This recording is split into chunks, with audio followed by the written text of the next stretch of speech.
our second plenary speaker, and then there will be a brief panel on a comparative panel on Latin America. Then there will be a coffee break when people can mill around again, and then there will be a second panel focused on Brazil. So much is yet to come. So it's important for us to get going, and we all appreciate your collaboration. So I am going to now turn the mic over to my friend and colleague and co-conspirator in this project, Charlie Hale, who will introduce our second plenary speaker, Marisol de la Cadena.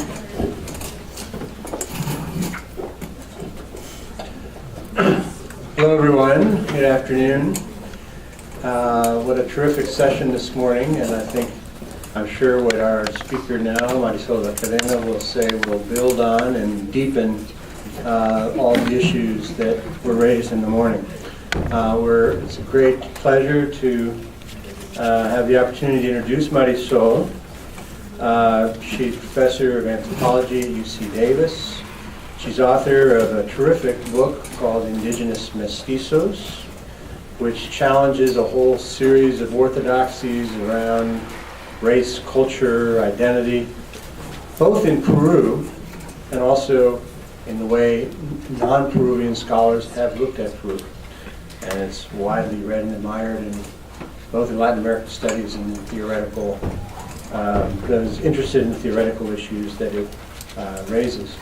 She's been an active participant, perhaps a founding member of the World Anthropologies Network, which is an organization, a network about deparochializing hegemonic anthropologies and developing a kind of a much wider and more critical dialogue around key notions that concern us here. And she's also involved currently in collective efforts to think critically about the ontological precepts of modernist politics and to work with others to help us collectively imagine radical alternative politics, political practices and horizons.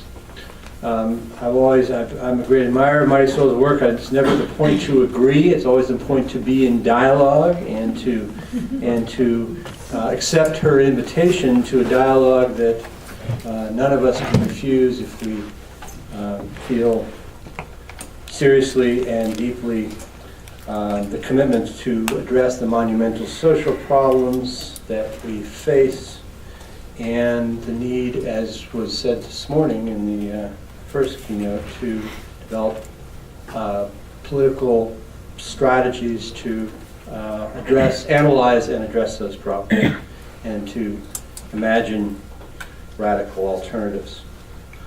So thank you, Marisol, for being with us, and we look forward to your talk, Protesting from the Uncommons.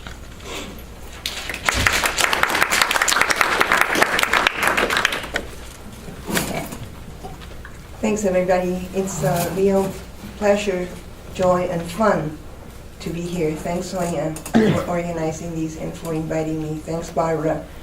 Thanks, Arturo, for being part of the group and for inspiring me also. And thanks for that introduction, Charlie. I also accept your invitation to think with you. And I always have you in mind when I'm about to write something that I'm not sure about, and I think, what would Charlie think of this? And so you're a great inspiration, really. This talk has had many titles, and Protesting from the Uncommons is the one that I settled with. It comes from I am an anthropologist, and I think ethnographically. So although there's a lot of theoretical background and foreground to what I'm going to say, I want to ground it and it is grounded, not that I want to ground it, but it is grounded in my conversations with Mariano and Nazario Turpo, two indigenous Quechua-speaking intellectuals and ritual specialists with whom I worked during many, many years in a remote village in the highest mountains of Cusco. And I felt that it was cheating if I only wrote the first line, the second line, thinking with Mariano and Nazario Turpo, so I thought that the smaller letters had to be there because I've put them in conversation with Rancière and Stengers, and I've made Mariano and Nazario tweak Rancière and Stengers to allow me to say what I think Mariano and Nazario are saying. So it's Mariano and Nazario tweaking Stengers and Rancière, to the point that perhaps people are going to say, no, that's not what Rancière says or what Stenger says. In fact, she claims that it's not what she says, and I say, I don't care. It's what Mariano allows me to say using you. So it's a totally utilitarian use of their concepts. And it is ethnographic, and in the way that I define ethnography, which is that seamless combination between, or composition between what we call the empirical and the theoretical, to the point that once you're writing it, you cannot pull either part apart, where you cannot pull apart the empirical or the theoretical. Ethnography is the beautifully coming together of both. I like ethnography. So, having said that, I want to introduce you to Nazario, my friend, and Mariano, his father. I met them because Mariano, they are both politicians and ritual specialists. But that's our rendition, our translation of what they do, because in what they do, politics and ritual are one. So I wouldn't have one word to describe what they do. I learned from them as I followed their protests. Mariano was key in organizing the event that eventually provoked the agrarian reform in Peru in 1968. So he was an activist since the 1940. This is a picture taken by the person who introduced me to him, Tomás Müller, when Mariano was much younger than when I met him. I met him in 2001, and he was 90 years old. So this is 16 years earlier, and he was much younger than when I met him. Their definition of politics, of power actually, and of politics, combines humans and other than human beings. Most important of them being Ausangate, this massive mountain that was the witness to our conversations throughout almost 10 years. What I'll tell you here started with my participation in the defense of this mountain. And now I'm going to start reading, and I'm going to read on and off and stop to explain some slides, but hopefully I won't exceed the time. So what I will tell you here started with my participation in the defense of Ausangate.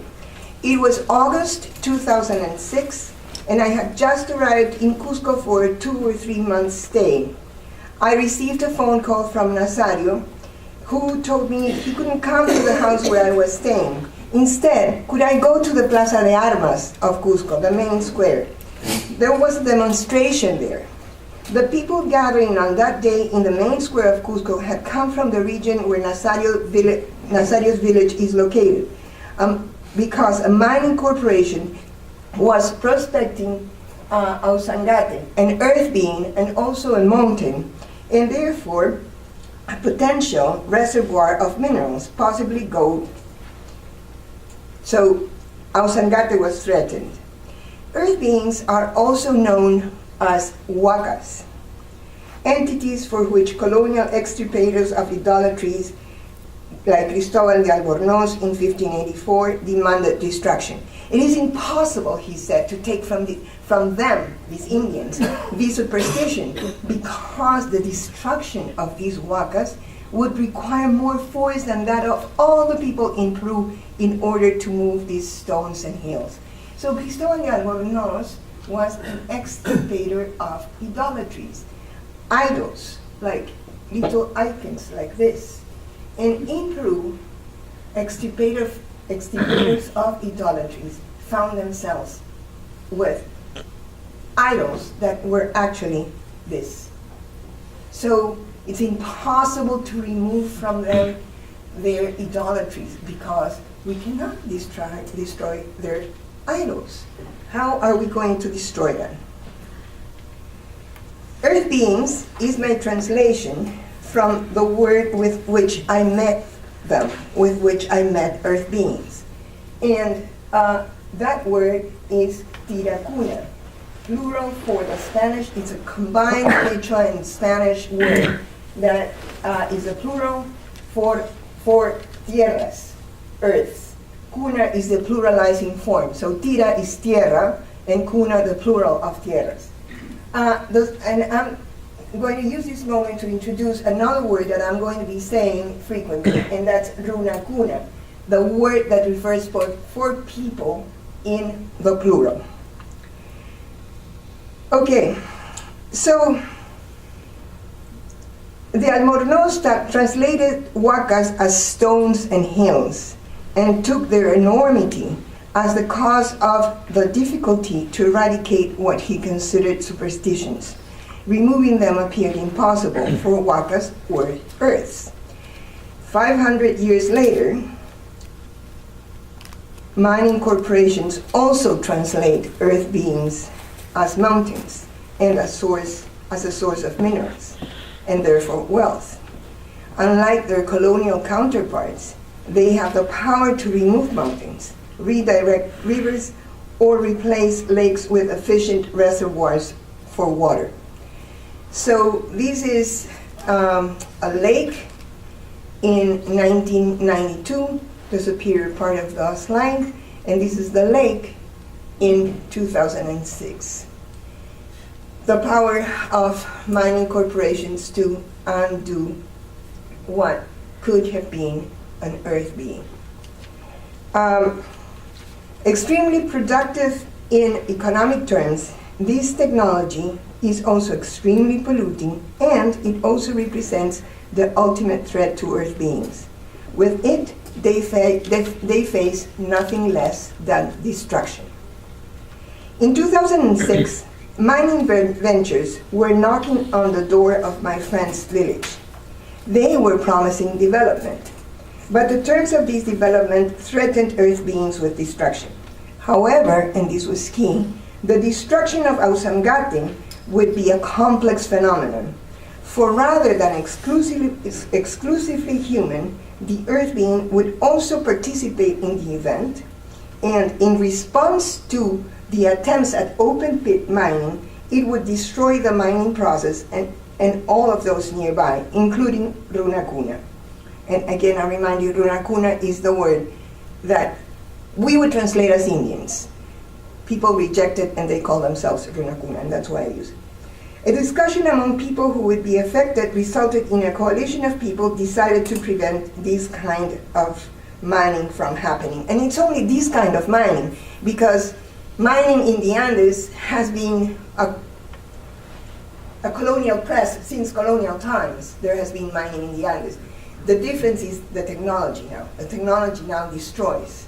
If you have ever seen the Cerro Rico de Potosí, the gold mine of Potosí is full of tunnels inside, right? So it's not mining per se that this demonstration was against. It was against the destruction of the being. The demonstration in the Plaza de Armas was a public act that accompanied a delegation visit, a delegation visit to el presidente de la región, the president of the region. Ideally, they would convince him and the rest of authorities that that mountain was not only a mountain, and thus summarily translatable via its destruction into minerals. Ausangate was also an earth being. But of course, these terms were not easy for the authorities to accept. So the decision of the activists was to subordinate the defense of the earth being to the defense of the environment. These the state could recognize, perhaps even admit as rightful. The villagers achieved their end. As of today, there's no mine in Ausangate. The mountain won, the mining attempt lost. But to earn this victory, the earth being was made invisible. Its political presence recalled by the alliance that also defended it. So in addition to political ecology and political economy, these contests that I'm describing also transpired in the field of political ecology, ontology. Yet political ontology was a subdued partner in the arena of contention. That the mountain was also an earth being was made invisible as the question unfolded publicly. The reason? In the field of modern politics, tirakuna are cultural beliefs. And as such, weak matters of political concern when confronted to the facts offered by science, economy, or nature. Thus, to save Ausangate from being swallowed by the mining corporation, activists themselves recalled it from the negotiation. They recalled Ausangate as earth being. Their radical difference exceeded modern politics, which could not tolerate Ausangate as being other than a mountain. Now I want to pause here for a little bit because I've said radical difference. I've mentioned that word, and I want to make it clear. I want to make clear the way I think of radical difference. And what I want to say is that radical difference is not something that indigenous peoples have. It's not to be understood as a quality of isolated indigeneity, for there's nothing like isolated indigeneity. Indigeneity exists within and with Latin American nation-state institutions. Rather that's something that indigenous peoples have, radical difference is a relational condition emerging when or if the parties, all of them or some of them, involved in the enactment of a reality are equivocal, in the sense of Viveiros de Castro notion of equivocation, are equivocal about what is being enacted. Not unusually in the Andes, radical difference emerges as a relationship of excess between indigeneity and the state. Now, what is excess? I conceptualize excess as that which is beyond the limit, or, and this is Guha, the first thing outside which there is nothing to be found, and the first thing inside which everything is to be found. Yet this nothing is in relation to what sees itself as everything. It is something, it is something, a real that is not a thing, not nothing, that's not a thing accessible through knowledge as usual. It exceeds knowledge as usual. The limit is ontological, and establishing it a political epistemic practice with the power to cancel the reality of all that appears outside it. And here's an example. I couldn't control myself, and I had to put that little picture that I found. This is ex-president of Peru, Alan Garcia, declaring that he's the only Apu. Now, Apu is the other word that's used for earth being, which also means chief, which means that earth beings are chiefs. And he declares, Yo soy el Apu, I'm the Apu. And the declaration went viral. Rafael, you might remember it. He said we need to defeat those absurd and pantheistic. I'm not going to read it. You have to, you can read it. It just reminded me of Cristóbal de Albornoz. right? It's he's an heir to Cristobal de Albornoz. The difference between both of them is that one, he can grant corporations the power to destroy the idols, superstitions, and that the antidote to superstition is not baptism, but modern education. So, but as it turned out, Ausangate was not the only earth being to enter the political discussion at a relatively same time. The accelerated mining and oil concessions in previously uncharted territory provoked protests that made several other beings public. And in neither of these cases were indigenous terms accepted as possible, thus revealing the limits of recognition as the political relationship that the modern state, liberal or socialist, extends to what it considers its others. Recognition is an offer for inclusion that, not surprisingly, can only transpire in terms of state cognition. It's recognition. Among other things, those terms of cognition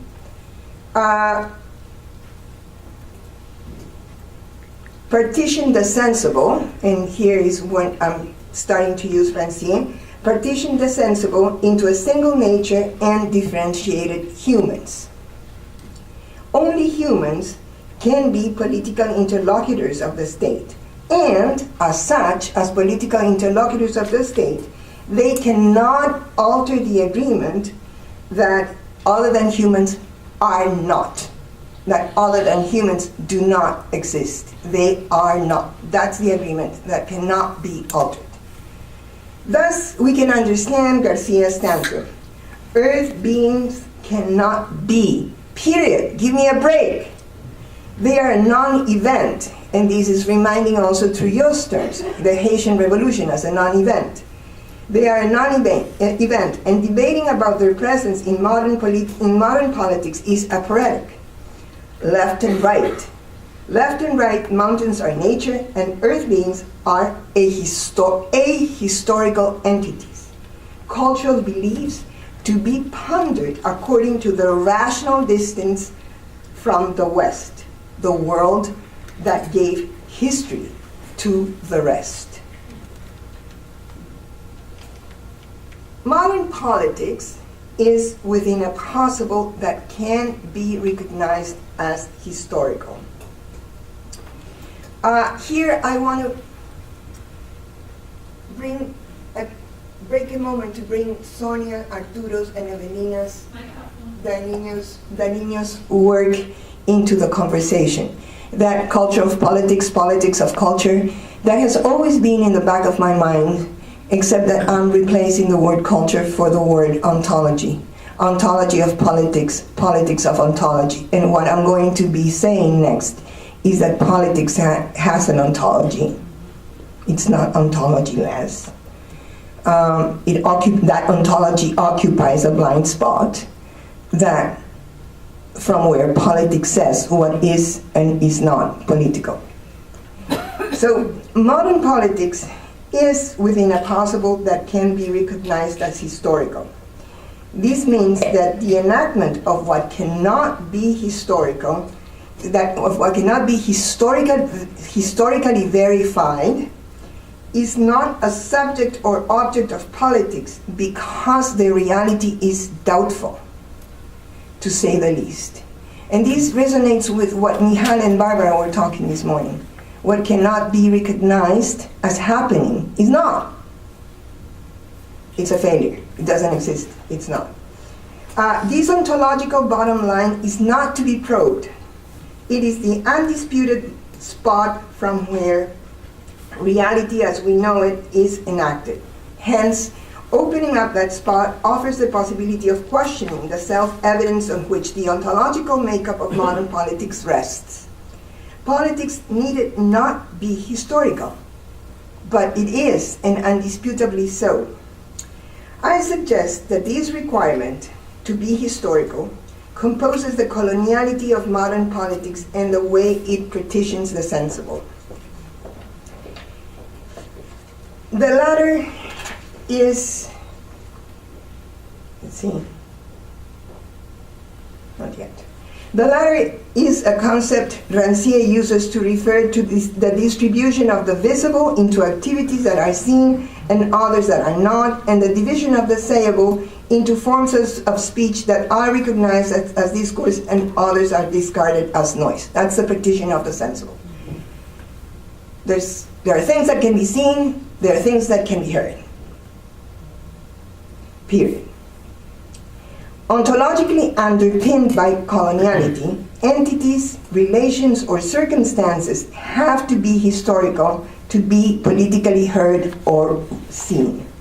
Accordingly, the disagreement that confronts such condition disarrays the current practices of politics, and that disagreement is also ontological. Introducing the notion of ontological to disagreement, I'm tweaking Rancière's notion of disagreement.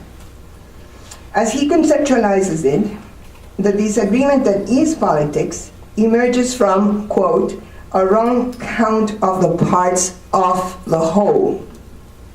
Instead, I propose that politics emerges when that which considers itself the whole denies existence to that which exceeds it. Or, to use Rancière's words, makes it count as not counting, because, in my words, it exceeds the principle that partitions the sensible into historical existence and ahistorical non-existence. This miscount itself is an ontological practice, and so is the politics that emerges from a disagreement with it. After this proviso, Rancière and I may agree. Politics, he says, exists, and this is a quote, through the fact of a magnitude that escapes ordinary measurement. It is the introduction of the incommensurable at the heart of the distribution of speaking bodies. That's the end of the quote. Earth beings and the people that are with them, the Runakuna, introduce such an incommensurable. They are the uncommons, disrupting the heart of the division between nature and culture, which parts the historical from the ahistorical and grants power to history to certify the real. Tirakuna with Runakuna enact an impossible challenge to the historical ontology of the sensible. How can the ahistorical, that which has no part within what considers itself the whole, repartition the sensible? Given this impossibility, in the specific case I witnessed, to protect Ausangate from destruction, the challenge that the earth being posed was recalled by those who proposed it, who remade their claim, joining that which could be recognized, and as historical at that, the environment. The negotiation was to take place within the partition of the sensible to protect what exceeded it. The becoming public of earth being, so something was at stake. It was not only an ideological contest of power, it was life that was at stake, and that's why I recall the earth being, to protect the earth being. I don't have an ideological contest to win. The becoming public of earth beings disagrees with the prevalent partition of the sensible. It presents modern politics with that which is impossible under its conditions and implies an alteration of those conditions. This provokes a scandal that's followed by its trivialization, that it's followed by the trivialization of the profound disruption in the partition of the sensible that the mere public presence of those entities enacts. So Alan Garcia's is one of those trivializations of the scandal, right? Nothing happened here, these are superstitions, let's educate all of them, let's forget about these. The problem is uneducated people. The problem is not an ontological conflict. And this is also another. Do you remember Pablo Stefanoni's Hacia dónde nos lleva el Pachamamismo? Where does Pachamamismo take us? This is the image that illustrated the article, which I cannot remember what it was, but it was a webpage, and here it is. And this is Goya's painting, and I've translated it. It says, El sueño de la razón produce monstruos, and I've freely translated it. You can have your own interpretation. I freely translated it as a sleeping reason produces monsters, or those who have no reason, those who have lost reason. Runakuna presenting mountains as earth beings present monsters. Mountains are mountains. Immanent to moments like the Ausangate and like the dispute of Ausangate against the prospective mind, ontological disagreement emerges from practices, and I'm going to go slow on these, emerges from practices that make worlds diverge, even as they continue to make themselves connected to one another. So I'm not talking about separate worlds here. I'm talking about the connection that makes them together and diverge. They are together and they diverge. Composed with stuff barely recognizable beyond the local, these moments, like the defense of Ausangate, travel with difficulty and are hardly cosmopolitan. Who would recognize? How does Ausangate travel as an earth being? Only if I translate it through Stengers, through Rancière, through Latour. Earth beings do not travel they are not cosmopolitan theory. I have to make them travel in cosmopolitan theory. But they compose cosmopolitical moments with the capacity to irritate the universal and provincialize nature and culture. Now, I want to stop here to look at these slides for a second. This is Cosmopolitics, Ana Stengers, and Mariano Nazario, Earth Beings. So this is not only Isabel Stengers. For Stengers, Cosmopolitics she says that she composed that notion with two words, cosmos, which is the unknown that impinges on what she calls, and what I have called politics as usual, and which impinges on that which takes place within what Latour has called the modern constitution, the constitution that constituted the world as we know it, or what Rancière would call the partition of the sensible. And I say that cosmopolitical moments provincialize nature and culture. They suggest that nature and culture is specific to the world inaugurated by the modern constitution, shaped by the partition of the sensible, or that shaped the partition of the sensible. And on provincializing nature and culture, on making it specific to a world, open up a cosmos, an unknown. Because I don't know what an earth being is, and we can talk about that if the question comes up. These cosmopolitical moments may propose an altered politics, capable of alliances and adversarialisms with that which modern politics, left and right, has evicted from its field. And this capacity, unlike modern politics, would not require translating difference into sameness, thus complicating the agreement that modern politics imposes on those it admits. Modern politics says, you're like me or you're not a subject or an object of politics. Stengers' cosmopolitical proposal opens up with the following phrase. She says, how can we present a proposal intended not to say what is, or what ought to be, but to provoke thought, a proposal that requires no other verification than the way in which it is able to slow down reasoning and create an opportunity to arouse a slightly different awareness of the problems and situations mobilizing us. how do we write a proposal that is not that doesn't want to say what is or what ought to be? That immediately takes us away from estatutos de social movements, who state what they are, or of political parties, which state what they are and where they want to go. So this is really a proposal to open up thought, slow down thought, to open it up to that which we don't know. Earth being, in politics, in my case, many other things.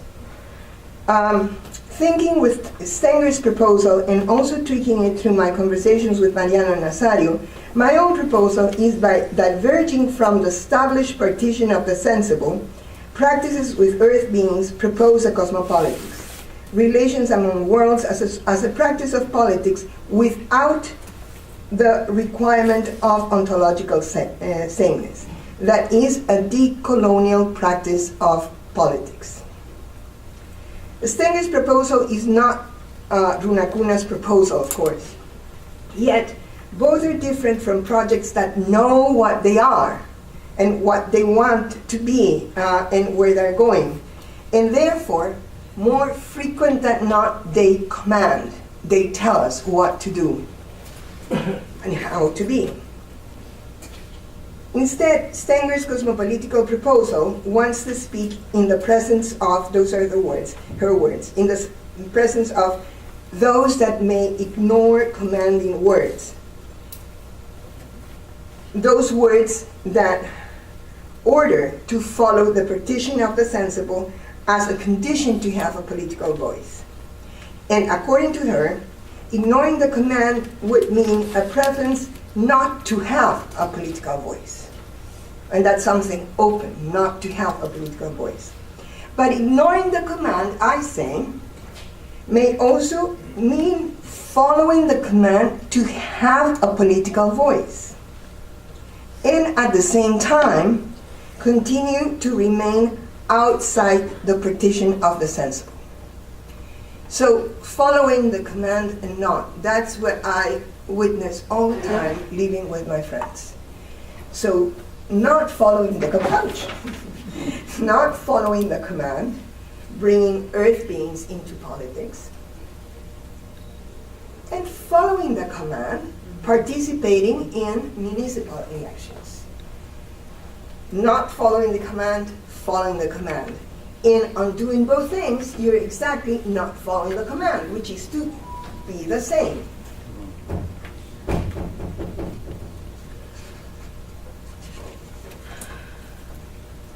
Runacuna practices complexly ignore the command for a nature culture divine, and they also followed it without becoming it.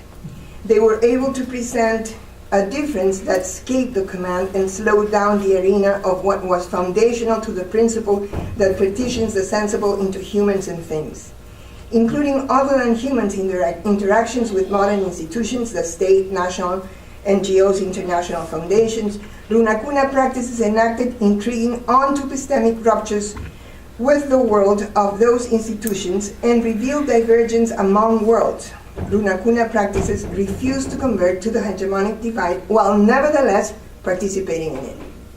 So how can you say they are non-modern? They participate, yes, but they are also a-modern.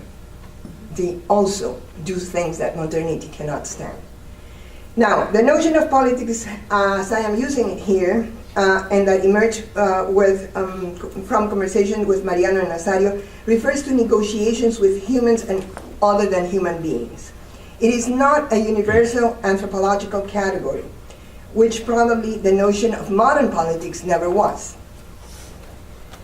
Modern politics was and continues to be a historical event in a complex arena where the proposal to build one world via cultural assimilation reached an agreement that was not only an agreement. This agreement, or the practices of the part that has no part, continued to be with the agreement and exceeded it. Paradoxically, it is through the coloniality of politics, its assimilationist resolve to force what exceeds it to fit the partition of the sensible or else cease being, that those same excesses inevitably contaminate modern politics, or better, become a divergent part of it.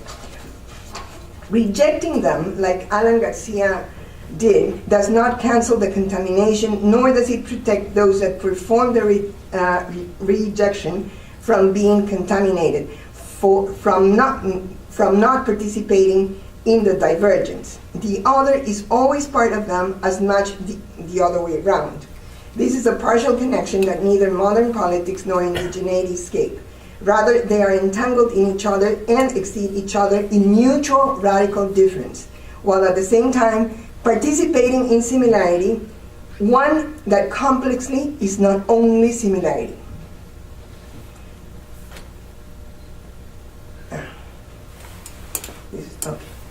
Okay, now, again, another bracket, parentheses. I've used the word divergence a lot, and I'm using it to think about a commons without undoing the uncommons. Divergence is another concept that I borrow from Isabel Stengers, and I've used it to say that ontological disagreement may emerge from practices that make worlds diverge, even as they continue to make themselves connected to one another. So divergence is a connection that's also a tension that separates. So divergence is the coming together of heterogeneous practices that will remain such and also become self-different, other to what they were. For example, a mountain and an earth being overlapping and diverging or exceeding each other. And so do the world of Runakuna and the world of the state. Both have this is a very nice phrase that I've borrowed from Isabel Stengers, a very powerful phrase. They have an interest in common that is not the same interest. So how to build a commons with the uncommons? This is, to me, a tool to think about that, divergence. To think about interests in common that are not the same interest. Autsangate, mountain, earth being, an interest in common, not the same interest. Why is the notion of divergence useful? Because it allows me to think connections among heterogeneities that remain heterogeneous. And thus it enables analysis that complicate the separation between the modern and the non-modern, and at the same time are able to highlight radical difference. The radical difference that converge in a complex knot of disagreement, untying disagreement, rather than agreement, may force the public acknowledgement of ontological politics. So if you have divergence in mind, and you're untying disagreement, you're not going to reach agreement, which to me is the end of politics. But you're going, or they're becoming same. But you're going to allow for the possibility of ontological disagreement as politics. Such a knot has recently become public in Bolivia, Ecuador, and Peru. Unexpectedly, in the history of Andean nation states, the new constitution of Ecuador inscribed the rights of nature in Pachamama. I'm going to go fast because you'll know this. And in 2012, following the example, Bolivia decreed the law of Mother Earth. While perhaps unintended, both documents challenged the modern constitution and the partition of the sensible effective. And they also manifest the work of politics as ontological disagreement. Specifically loud in Bolivia, pundits and analysts complain about the incoherence between the government's declared adherence to the defense of Mother Earth of Pachamama and its choice of development policies based on mega extractive politics, as this declaration by Vice President Garcia Linera. Yet, the conundrum that these laws and their implementation articulate goes beyond government incoherence. Yes, the government is incoherent, but that's not the main thing that's going on there. That may be a political problem when thinking politics as usual, but that's not the main conflict that I'm interested in.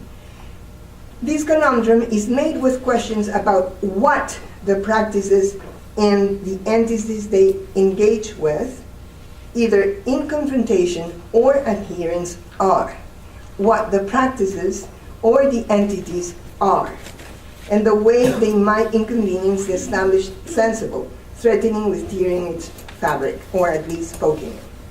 Not surprisingly, the discussion cannot reach an agreement. Radical differences between nature and Pachamama cannot be undone, and there being more than one and less than many, that's Merlin's return, complicates the discussion. Inflecting Garcia's terms ethnographically, the quarrel that takes place in Bolivia and Ecuador expresses an ontological disagreement. It is being publicly manifested in these countries. This disagreement cannot be overcome because the principle that partitions the sensible into nature and culture and divides those who count from those who do not is not common to all parts.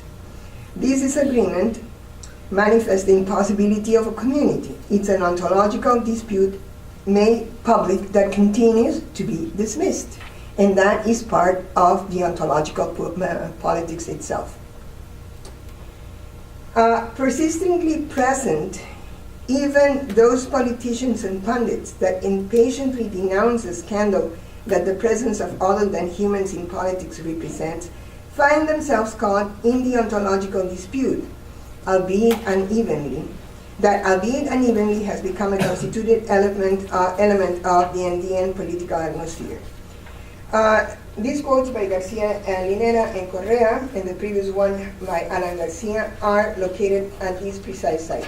They dismiss the disagreement as they contend that refusing extractivism to protect Autzangate, for example, is an inferior right compared to the right of the state to decide what the common good is. Okay. So, but what if, I'm going to finish here, but what if nature, the material basis of the common good, is not only such? And this is, I borrowed this quote from your paper. This is Sabino Walinga in 2012. Sarayaku is a living land. And then as I was writing this paper, this was something that I saw in Alai Latina. This is just the most recent struggle that's happening in Chile. And both are saying these are not only territories, these are living entities. But then my point is that you don't need earth beings. So earth beings provincialize nature. They show that nature is not a universal entity. They show that it belongs to a specific ontological genealogy. But you don't need, and this is something that I want to make very clear, and I can end here, but you do not need earth beings to provincialize nature. What do I mean by provincial nature? I mean, to enact provincial nature, the political enactment of provincial nature. It's an enactment that overtly refuses universal nature. And how it does it is by rejecting translation into its delocalization. And how it does that is by opposing its representation through units. The units that science or economics and those documents that evaluate the impact evaluation documents utilize. So it opposes its representation to units. It presents itself as ecologically composed by the entanglement of beings, and it forcefully enacts itself as local.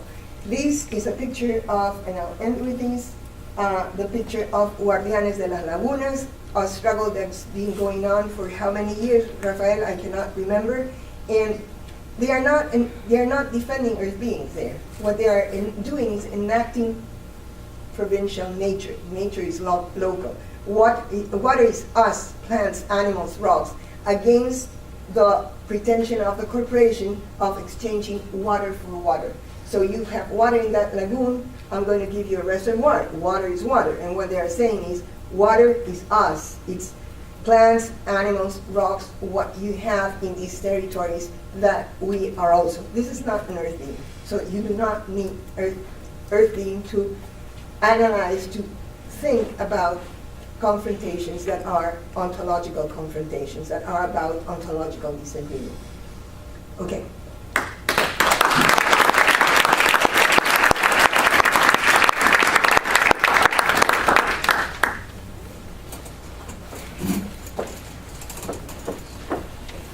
Thank you. Can everybody hear me back there? Okay, good.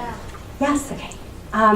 Good afternoon. My name is Angelica Bernal. I'm a member here with the Political Science Department at UMass Amherst, and it's an incredible honor and pleasure to be able to respond to Professor de la Cadena's amazing work, which has been like a Copernican revolution to my own, helping me to really rethink some of my work that I'm doing on my current project about extractivism, so really amazing. I just wanted to begin with a recent case from my own work, and I'll try to keep this in, I will keep it in 7 minutes.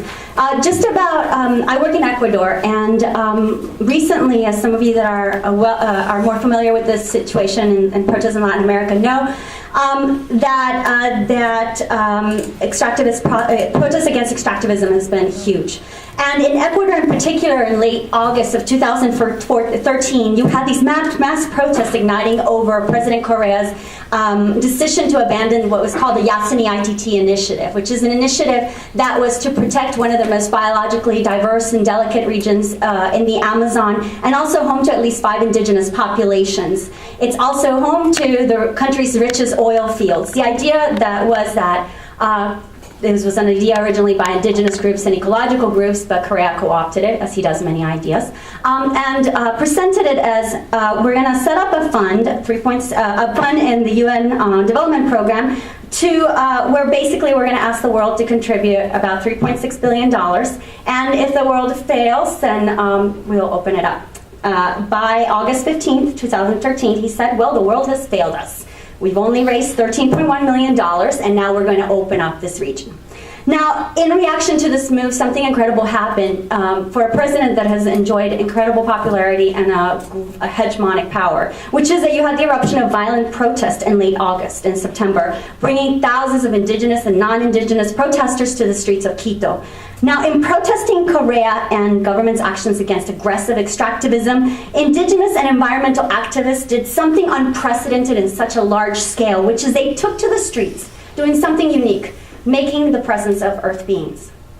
Professor de la Cadena has talked to us about. They invoked Yasuni and Pachamama, and with the nature as an entity with its own political agency, not only as a subject but agent of constitutional rights. That is, in so doing, they made visible the presence of Tiracuna, earth beings, not as a site of protest we are advocating for nature, but rather as protest actors themselves. In their protest repertoires, as the ubiquitous protest sign said, Yasuni vive, Yasuni's alive. So in a time of protest where the unrepresentable multitudes have continually burst forth to disrupt state power, Professor de la Cadena's address and her work provides another crucial disruption. Mainly, it reframes protests staged by indigenous movements throughout the Andes as bringing forth another unrepresentable earth beings, whose being made public brings to light another dimension of protest. Protest as a politics of ontological disagreement. De la Cadena's politics as ontological disagreement invites us all to reformulate the long-standing social justice dilemma of how to best change the world. According to John Holloway, the revolutionary challenge for the 21st century is that of changing the world by not taking power, that is, not taking control of state structures. But de la Cadena's insight suggests, in my view, another approach, one that parcels part of that question, the meaning of the so-called quote-unquote world that we are trying to change, and on what terms. This is not simply to say there are many worlds in one world, but actually a more pointed and complex critique that the one world upon which the state structures and various political actors alike is constructed is upon political epistemic practices that draw a line between what counts as the appropriate domain of politics versus that of science, which belongs to man and what that belongs to nature, which belongs to nature, that which and what belongs to culture, which to the sensible, and that which is beyond the outside. So this is something distinct from just about different temporalities. It's a different set of binaries that we're bringing in here. The politics of ontological disagreement revealed by earth being practices and protests radicalizes, I think, our understanding of these protests and the generative potential of these politics. The battlefield is not simply between two human actors. In my case that I talked to you about, it's not the Ecuador state and its president versus indigenous groups and environmental actors seeking to resist extractivism, but one acting against nature and the other for it. It's not just one acting against nature and the other for it. Instead, we're coming to view the battlefield as different. We're unbeknownst to Correa and actors are increasingly reshaping the very field in which they're playing politics. I see that in such cases like the Ecuador case, it's particularly effective. As of 2 weeks ago, we began to see more violent protests against Correa, showing again that these ontological disagreements are yielding into actual fissures against his hegemonic hold on power. I see that in the Ecuador case, it's also effective as eliciting new alliances from non-indigenous intellectuals and students that have allowed for actors to stage successful protests against a president that would, by all measures, has been highly popular and has maintained an unyielding hold on power. And it did so by bringing to light what has been beneath Correa's actions and many of these presidents, and indeed much of larger society's assumptions, a notion of nature as a site of human consumption and appropriation. Yet despite these early successes, the protest movement has encountered significant challenges this year in its attempt to stop Correa from opening up Yasuni to begin oil exploration and extraction. And it is with these challenges in mind that I approach Professor de la Cárdenas' work. The ontological disagreement, evidence in these protest movements, certainly produced, I think, an important disruption in politics that was generative. I believe in, at least for the time being, slowing down Correa, and also in light of the popular appeal and favorable reception to protesters, began raising in the broader society and the public opinion some doubts about the character of Correa's project and his citizens' revolution. Yet state power nevertheless was successful in one regard. Despite these actors' attempts to organize a public referendum, which they tried to do in April and March, the state sabotaged their efforts by reinforcing through a public campaign the ontological field that the protesters had initially disrupted. Discourses eerily resembling those of President Alan Garcia's Perro del Hortalero, Orchard Dog, once again reappeared in a public referendum in the government's attempt to manipulate and sabotage their efforts. Indigenous actors and their allies in advocating for earth beings were not just once again called as being infantile indigenous, but as standing in the way of national progress. They were selfish. This was not just, like I said, an infantile indigenism or environmentalism, but one that was put forth in very concrete terms. I'm talking about a public PR campaign that was put in newspapers throughout the country, that they were being irresponsible and absurd for trumping the rights of real-life human beings to development and freedom from poverty to those of rocks, trees, dirt, and the oil underneath them. Now, earth being practices and the ontological disagreements they elicit, de la Cárdenas suggests, can be generative for politics and political protest by provoking, to quote Rancière, a scandal in thinking, by slowing down our reasoning as to what is being threatened by capitalist extractivism and state action. But let me stop and ask further, whose reasoning is it slowing down and how? The who is as other non-indigenous actors, including the broader public. The how is through an understanding of this uncommons that's being opened. Well, what about those others that don't engage, for whom there is no ontological disagreement at all, or for whom, even if the disagreement is to some extent acknowledged, is nevertheless disavowed, buried over by material and political concerns? This, as pops up with regards to environmental concerns particularly. Earth beings get recalled, sent away, when it seems necessary to avoid not just their very destruction, but those of real-life human beings who live in their areas. When the goal of protest action is not just violent dissent or to create an epistemic dissensus, but also material, pragmatic concerns for these populations. Such as stopping mining through the mountain. How then to protest from the uncommons, when the uncommons is not only denied, but its denial might be perceived as necessitated for its own sake and those of the very people that are bringing forth earth beings? The political itself as that field which ontological disagreement seeks to contest is a threat to the uncommons in another way that has become evident within these protests, and that's co-optation. Earth beings and practices can also become co-opted by state forces and other non-indigenous actors. That is to say, it might appear that their presence is now being acknowledged, but now it's used and deployed by human actors in strategic ways and for self-defeating ends that can lead to further exploitation and destruction of the uncommons. Now, though not as an earth being or practice, what I have in mind is what has happened with the concept of summa causa, which raises this concern for me, because the concept, when deployed by the state, is being used to legitimate the buen vivir, the good life, as a development framework through which extractivism itself is now being justified as something oriented towards attaining the quote-unquote good life for the rest of the nation. Now, and I'm almost finished, this raises for me a fundamental question also of how such a politics mainly of this aspect of making good on these politics, which is the issue of representation and human agency in relation to the uncommons.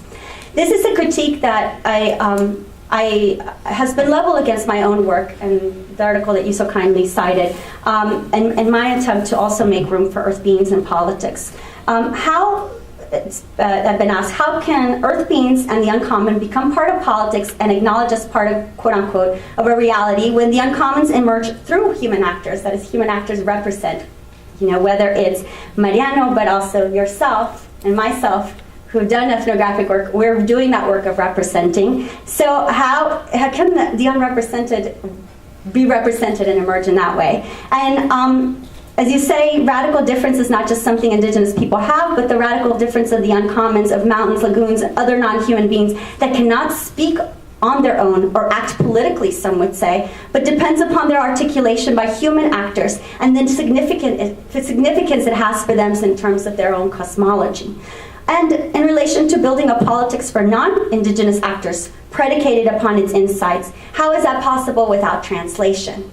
And what might be the consequences of that translation? And if not translation, but simply respect, can it be non-essentializing?